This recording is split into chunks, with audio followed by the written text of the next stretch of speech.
The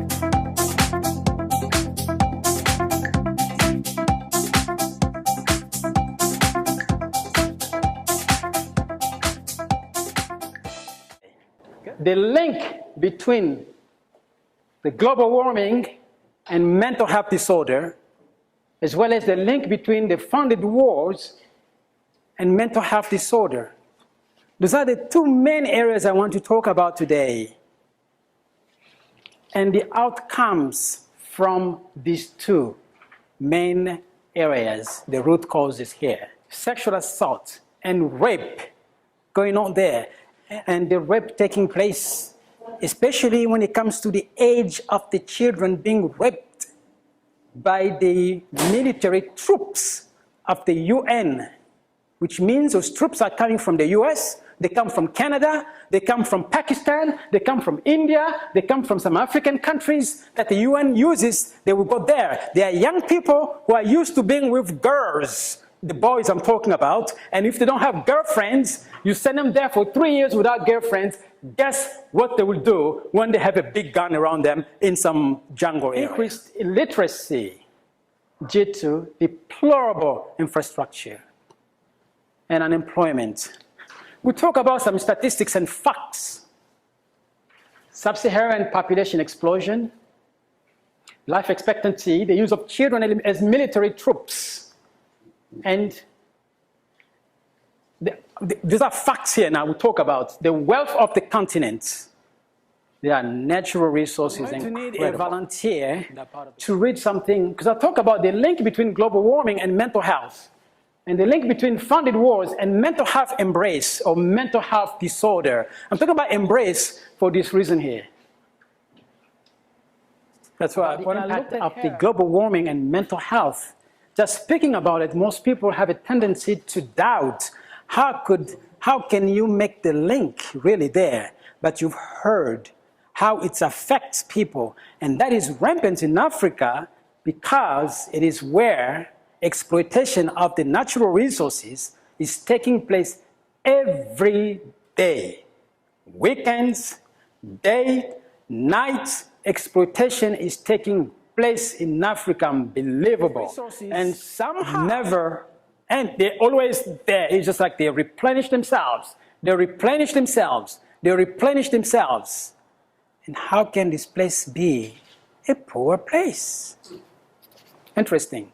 The link between funded wars and mental health. Now that one we can actually relate to it. As you look at the aftermath of the supported or funded Africa's wars, you see this is how this child looks like. Underneath, there's a lady here who she had a son. The French troops, this is 2015.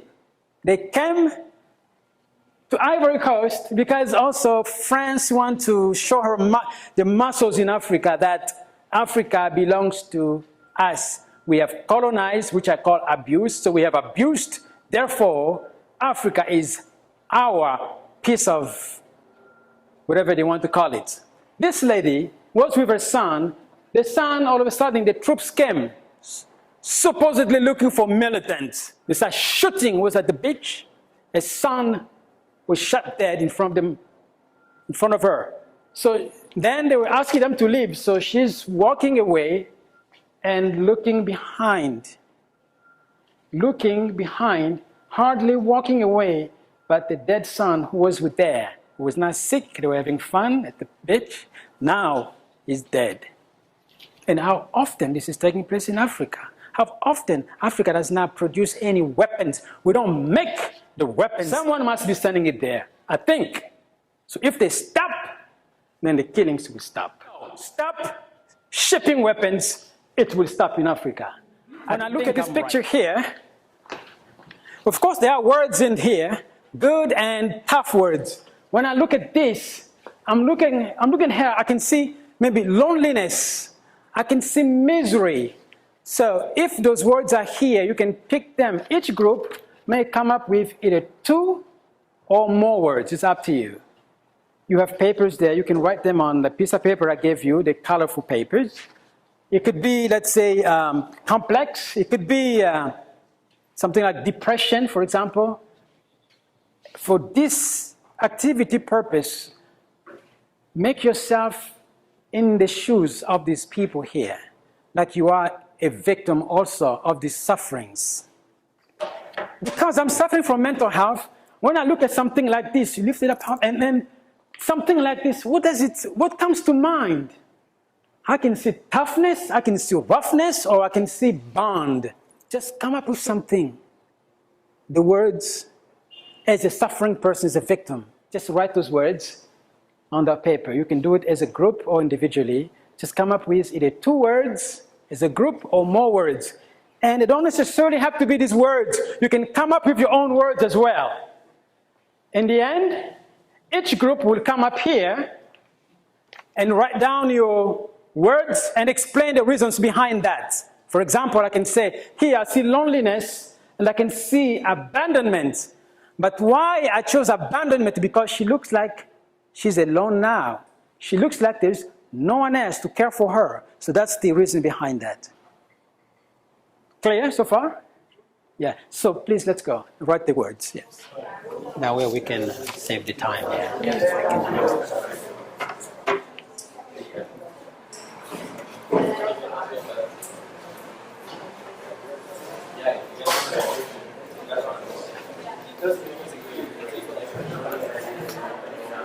Are we all just writing it and then you will explain, yes. Group will come up and explain their own? Yes, okay. You can, yeah, please. Okay. And I chose isolation as my word. Okay. Because I just can't imagine like the feeling of isolation that she would be experiencing, like seeing all of these dead people around her and just like the vastness of it and how lonely she'd be feeling. Yes. I chose scared because like that whole experience would just be completely terrifying. I wouldn't know what to do. Yes. It would be so scary. Yes, yes. Mm-hmm. Despair. So the word which I chose is despair because I could see that level of despair in that girl when she was in the valley of death, right? Yes. Because her parents were dead like that. So I chose trauma because I can just imagine like how she must be feeling after experiencing something like that, seeing all of her family and friends, lying there dead. That must have been so traumatic for her, and she can take away that for the rest of her life, that trauma. Yes, wonderful, yeah. I chose the word ignorance because not that she herself is going to be ignorant, but like she's never throughout her life she's never going to really find someone who can really deeply understand exactly what she's going through. Only she herself is going to understand that because sympathy and empathy are 2 different things. You can only sympathize, you can't really empathize, I think. So, people just choose to be lazy when it comes to these things and not educate themselves about it and figure out the real problem. Like you treat the cause, not the symptoms, because that doesn't really do it. Excellent. I chose failure. Thank you. Excellent. Great. Thank you. Thank you. Thank you. Thank you. And my final words is, I wanted us to go through this. Oftentimes, we watch on television some African kids going through the confusion that we have identified here. They've gone through or going through the trouble, going through suffering, but we don't quite really understand the reason behind it. All we are told is they are poor, they need our help, they cannot help themselves, they're always fighting each other, they're always killing each other. But the purpose of your participation into this activity is for you to feel the pain that they go through, to feel the pain that I once went through until I left the soil of Africa and I came here. That pain that you have felt today, the pain that you have described here, again. What is this? What is this? What is this? Risk it. Sometimes it takes taking a risk. That's why we are called. So we can identify these areas, we can better connect to take the risk because you are the future, or if not the present, leaders of the world Remember, I'm not saying of Canada, of the world. What you do here can impact many outside Canada. But we must be wise, we must be prudent, we must be great policymakers in the future. Again, I thank you for coming today, for making this a success. Once again.